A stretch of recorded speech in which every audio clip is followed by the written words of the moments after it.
বিসমিল্লাহির রহমানির রহিম।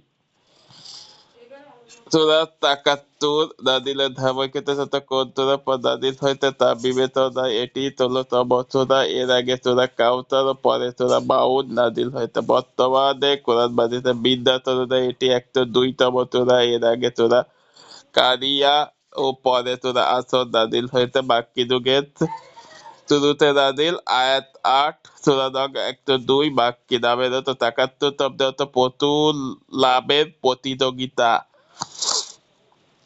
সূরার প্রথম আয়াতে আল্লাহ বলেন, ব্যতিব্যতি পাওয়ার প্রতিযোগিতা তোমাদেরকে ব্যর্থ করে রেখেছে। সেখান থেকে এই সূরাটির নামকরণ করা হয়েছে তাকাতুর। মেধাবী প্রাচুর্য অর্জনে প্রতিযোগিতা এর কুফল ২, পরকালের ব্যাপারে মানুষের জ্ঞানগত দৈন্যতা। ৩, আল্লাহর অনুগ্রহের ব্যাপারে জিজ্ঞাসাবাদ। সূরা শুরু ও শেষ সম্পর্ক। সূরাটির শুরুতে দুনিয়ার প্রাচুর্য নিয়ে মানুষের ব্যর্থতা ও দৌড়ঝাঁপের আলোচনা এসেছে। মৃত্যুর পয়গাম আসা আগ পর্যন্ত এই ব্যর্থতা শেষ নেই। তাই সূরাটির শেষ আয়াতে আল্লাহ তাআলা বলেন, তোমাদেরকে অবশ্যই জিজ্ঞাসাবাদ করা হবে, অর্থাৎ দুনিয়ার কি দিয়ে এত ব্যর্থতা। এই ব্যর্থতার চাপে আল্লাহ অনুগ্রহের শুকরিয়া ঠিকমতো আদায় করেছে কিনা তার হিসেব আমাদেরকে অবশ্যই দিতে হবে। সূরা শুরু এবং শেষ সম্পর্ক। এই সূরার আগে সূরা হলো সূরা কারিয়াহা। সেখানে বলা হয়েছে তার ঠিকানা হবে জাহান্নামের গভীর খাদ। এখন প্রশ্ন হতে পারে এমনটি কেন হবে? এর উত্তর দেন সূরা তাকাতুরে বলা হলো যে দুনিয়া কেন্দ্রিক ব্যর্থতা তোমাদেরকে আখিরাত থেকে উদাসীন করে রেখেছে, আর এই উদাসীনতা তোমাদেরকে গভীর খাদে ফেলবে। তাদের জাহেলিয়া যুগের সামান্য কোনো বিষয় নিয়ে এক গোত্ররা আরেক গোত্রের সাথে রক্তক্ষয়ী যুদ্ধে জড়িয়ে যেত। তখন নিজ গোত্র ছাড়া তাদের আর কোথাও নিরাপত্তা ছিল না। শুধু নিজ গোত্রের লোকদের জন্য তারাই লড়াই করতে রাজি ছিল, অর্থাৎ গোত্রপ্রীতি ছিল তাদের একমাত্র মানদণ্ড। বর্তমান বিশ্বে জাতীয়তাবাদ বলতে যা বোঝায় তাহা সে সময় এই গোত্রপ্রীতি চূড়ান্ত পর্যায়ে পৌঁছেছিল। যে কোনো মূল্যে এক গোত্র আরেক গোত্রের উপর নিজেদের প্রভাব বিস্তার করতে চাইত। এ ধরনের ধন দৌলত আর খ্যাতি অর্জনে এদের মাঝে ছিল তীব্র প্রতিযোগিতা। এমনকি এসব অর্জন ঢাক ঢোল পিটিয়ে প্রচার করত তারা। তাদের একদল বলতো, তোমাদের মধ্যে কি আমাদের অমুকের মতো এত বড় বীর, এত বড় সম্পদশালী কেউ আছে? আশ্চর্যের ব্যাপার হলো কবরবাসীকে দিয়েও তারা এই বাড়াবাড়ি করতে ছাড়তো না। কবরের কাছে গিয়ে একটা কবর দেখিয়ে বলতো, তোমাদের মাঝে কি আমাদের এই লোকের মতো তাহতি যোদ্ধা কেউ ছিল?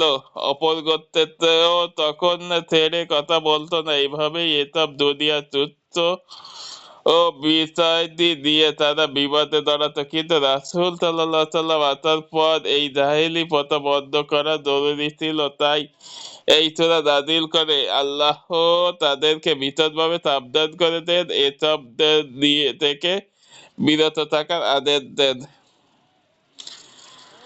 সেগমেন্ট প্রতিযোগিতা মানুষের স্বভাব, যত পাই তত চাই, আর তাহ আবার অন্যের চাইতে বেশি বেশি চাই। তাই প্রাচুর্যের প্রতিযোগিতা এরা লেগেই থাকে। কবরের বাস্তবতা, কবরের সাথে সাক্ষাতের সাথে সেই ওই প্রতিযোগিতা থেকে থেমে যাবে। পরকালের ব্যাপারে জ্ঞান, পরকালের ব্যাপারে মানুষের জ্ঞান অতি নগণ্য। পরকালের ব্যাপারে যাদের ন্যূনতম জানাশোনা আছে তারা দুনিয়া দিয়ে এত ব্যর্থ হয় না। ফজিলত ইবনে ওমর রাদিয়াল্লাহু তাআলা থেকে বর্ণিত, আল্লাহর রাসূল একবার বললেন, তোমাদের কি কেউ কি প্রতিদিন 1000 আয়াত পড়তে পারবে? সাহাবীগণ বললেন, কে পারবে এটা? তখন রাসূলুল্লাহ বললেন, তোমাদের কেউ কি সূরা তাকাতুর পড়তে পারবে? অর্থাৎ সূরা তাকাতুর বললে 1000 আয়াত পড়ার সমান। হাকিম আল মুতানাদা 2081 কজ অফ ইফেক্ট দুনিয়া পাওয়াই সকল নিয়ামতের ব্যাপার হিসেবে চাওয়া হবে। দুনিয়া পাওয়া সকল নিয়ামতের ব্যাপারে হিসেব চাওয়া হবে, তাই প্রতিটি নিয়ামতের ব্যাপারে আল্লাহর নির্দেশনা মেনে চলা জরুরি। সেন্ট্রাল থিম দুনিয়া প্রতিযোগিতা ও বিভ্রাম হিসেবে বাস্তবতা গতিমত দুনিয়ার বিষয়েও প্রতিযোগিতা ঝোঁকা ঝোঁকা মানুষ একটা প্রতিযোগিতা ঘুরে আসন্ন, আর এই প্রতিযোগিতাটি হলো সম্পদ কামাহের প্রতিযোগিতা। হৃদয় ও মস্তিষ্কে শুধু একটাই ভাবনা, কি করে আরো সম্পদ কামাই করা যায়। দুই প্রতিযোগিতার সমাপ্তি, কিন্তু এই প্রতিযোগিতা খুব বেশি সময় ধরে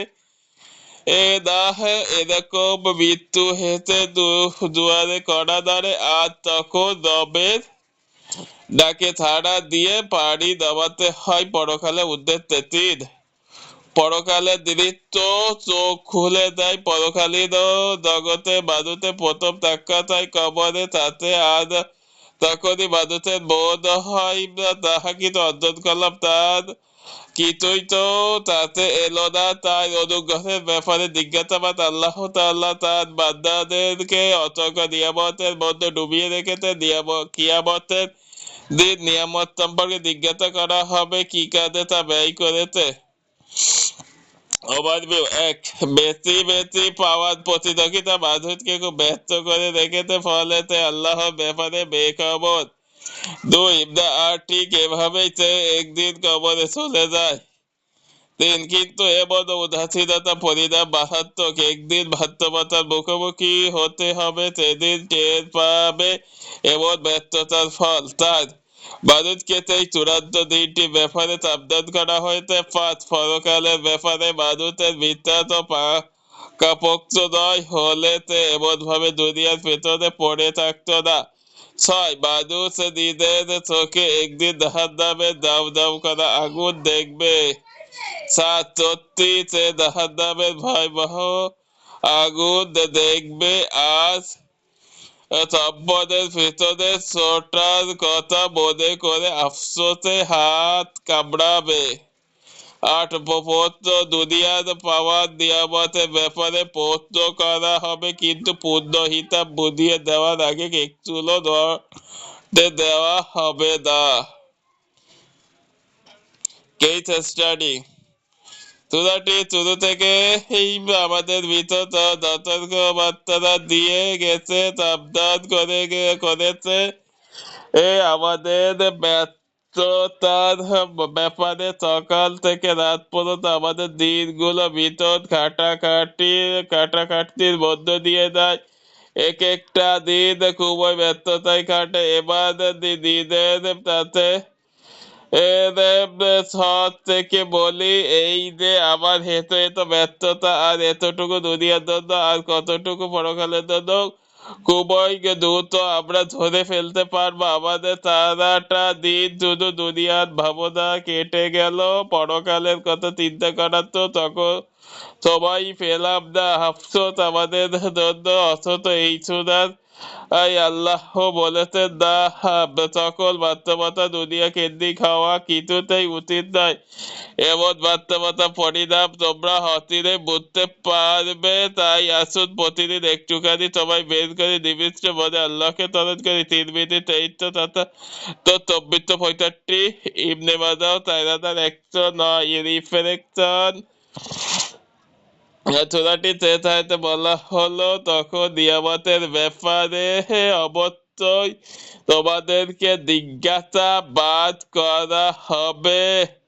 এখানে কোন নিয়ামতের ব্যাপারে জিজ্ঞেস করা হবে তা বলা হয়নি, অর্থাৎ মানুষ যেন চিন্তা করে বের করে আল্লাহ সুবহানাল্লাহ কত কত নিয়ামত দান করেছে, এগুলো প্রত্যেকটির হিসেব দেওয়া হবে। সেগুলো ও নেওয়া হবে সেগুলো সাকিবদের কাজে লাগিয়ে এতে ওগুলো পেয়ে যে আল্লাহ চুকি আদায় করতে রাকিব মন মতো চলেতে আল্লাহ ও তালা বাদুতের জন্য অসংখ্য নিয়ামত দিয়েছে, যেমন বাতাস, পানি, আলো, অন্ধকার ইত্যাদি। কিন্তু দুঃখের ব্যাপার, মানুষ এগুলো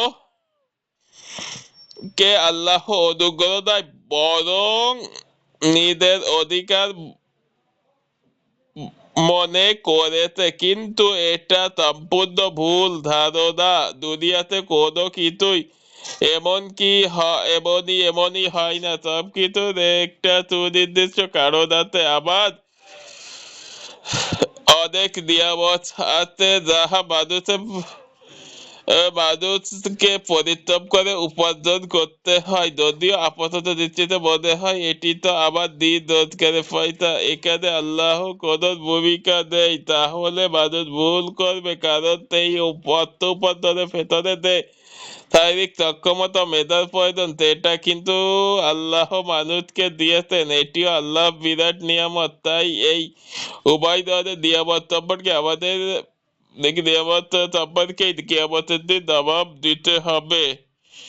তারাবি তাফসীর 24 502, ইবনে কাসির তাফসীর 7 543।